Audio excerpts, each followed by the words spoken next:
मैं यहाँ पे बात करना चाह रहा हूँ कि फराडे जी का जो ये लॉ था ये एक रेवोल्यूशन क्यों था।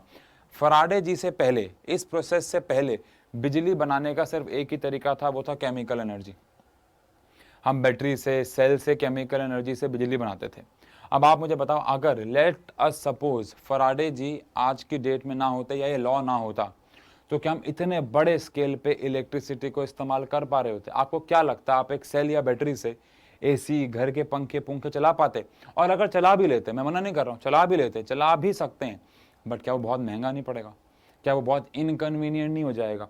और उन बैटरीज को आपको बार बार चार्ज कैसे करोगे? आज की डेट में हम बैटरी को चार्ज कर सकते हैं, किससे? घर की बिजली से। अगर घर पे बिजली नहीं होगी, मैकेनिकल एनर्जी को इलेक्ट्रिक एनर्जी में कन्वर्ट नहीं कर पा रहे होंगे, तो आप इमेजिन कर सकते हैं कि लाइफ कितनी डिफिकल्ट होती। हर घर तक इतनी ज़्यादा अमाउंट में बिजली नहीं पहुंच पाती, और अगर पहुंचती भी तो हम सेल या बैटरी और फिर उनको यूज़ करके फेंक रहे होते। फिर मान लो, आप सोचो ना, एक बैटरी आप घर में लाए, आपने उसे लाया, 4 घंटे चला, बैटरी खत्म हो गई, उसका उसको फेंक दी, फिर नई बैटरी लाए। इट इज़ नॉट पॉसिबल ना। तो दैट इज, शायद कुछ और हल निकल गया आप, लेकिन ऐसे समझो ना कि फराडे जी की मदद से आप अपने घर में बिजली, आप इस वक्त जो ये क्लास ले रहे हो, इनमें फराडे जी का बहुत बड़ा रोल है। इस कमरे में जो लाइटें जल रही हैं, फराडे जी, मेरे चेहरे पे जो ये फेक लाइट, यहाँ पे एक लाइट लगी हुई है, इस लाइट की वजह से बेटा यहाँ पे चमक आ रही है, फुल टिकटॉक वाली आपको फील आ रही होगी। लेकिन ये लाइट, ये चमक ना होती बेटा मेरे चेहरे पे, अगर ये फराडे जी ना होते बेटा, ये कैमरा ना चल रहा होता बेटा, फराडे जी ना होते बेटा। आप समझो मेरे कहने का मतलब। तो क्या फराडे जी रेवोल्यूशन है? क्या फराडे जी अगर ना होते तो बिजली हम इस्तेमाल ना कर पा रहे होते? तो क्या ये भगवान से कम है क्या बेटा? भगवान लोग हैं। तो सबसे पहले तो फराडे जी की इज्जत करना शुरू करो। मैं ये नहीं कह रहा भगवान तो चलो अपनी जगह हैं, लेकिन ये लोग भी भगवान हैं। रोज सुबह उठ के अगर हम जय गणेश देवा कर रहे हैं, जो कि अच्छी बात है, करना चाहिए, मतलब आपकी चॉइस है, लेकिन हमें इनकी तो इज्जत करनी ही चाहिए बच्चों। महान लोग हैं, इन्होंने बिजली दी हमें। अब आप कहोगे सर दूसरा कारण क्या है कि फराडे जी खतरनाक इंसान थे?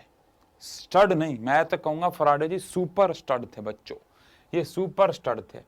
माइकल फराडे जी हमारे सुपर स्टड थे भाई साहब।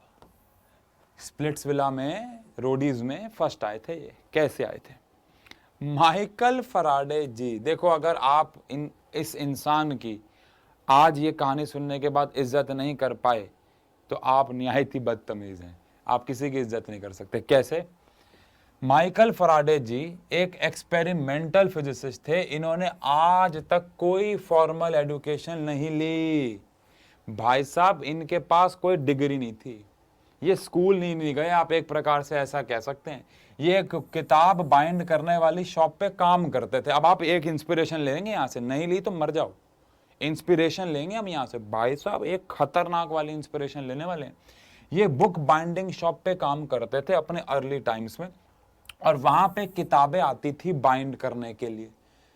उन्हीं किताब को ये पढ़ते थे क्योंकि इनका साइंस में इंटरेस्ट था।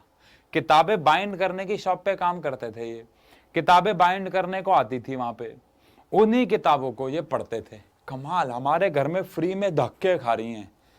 नहीं जी, इनके यहाँ बाइंड करने किताबें आती थी, 4 दिन के लिए वहां रहती होंगी, 4 दिन में किताब खत्म। He got an opportunity to listen some public, और इन्होंने कुछ पब्लिक लेक्चर्स डेव जी के, जो कि रॉयल इंस्टीट्यूट में थे, एंड उन्होंने बहुत अच्छे तरीके से उनके लेक्चर के नोट्स बनाए, और वो उन्हीं की लैब में असिस्टेंट बन गए। जिनके लेक्चर सुनने जा रहे हैं ये, उनसे जिनके लेक्चर सुन के उन्होंने नोट्स बनाए, उनकी लैब में ये असिस्टेंट की तरह काम करने लग गए। एंड फराडे जी ने बहुत सारी चीजें की, जिनमें से एक सबसे बड़ा है इलेक्ट्रोमैग्नेटिक इंडक्शन। और एज अ रिजल्ट बच्चों, Faraday ji loved his science work more than any, और बिल्कुल बिल्कुल बिल्कुल उनको अपना साइंस पे जो उन्होंने काम किया उससे ज़्यादा प्यार था। लेकिन बच्चों, कहने का मतलब है, सब मिलने के बावजूद भी हम कहाँ हैं? ये आदमी बुक बाइंडिंग शॉप पे काम करता, किताबें आती उसको पढ़ता, और दुनिया हिला दी। क्यों हिला डाला ना? वो वाली बात है बेटा। तो ये भगवान लोगों से कम नहीं है, प्रणाम है इन लोगों को भाई साहब। और इसी के साथ हमारा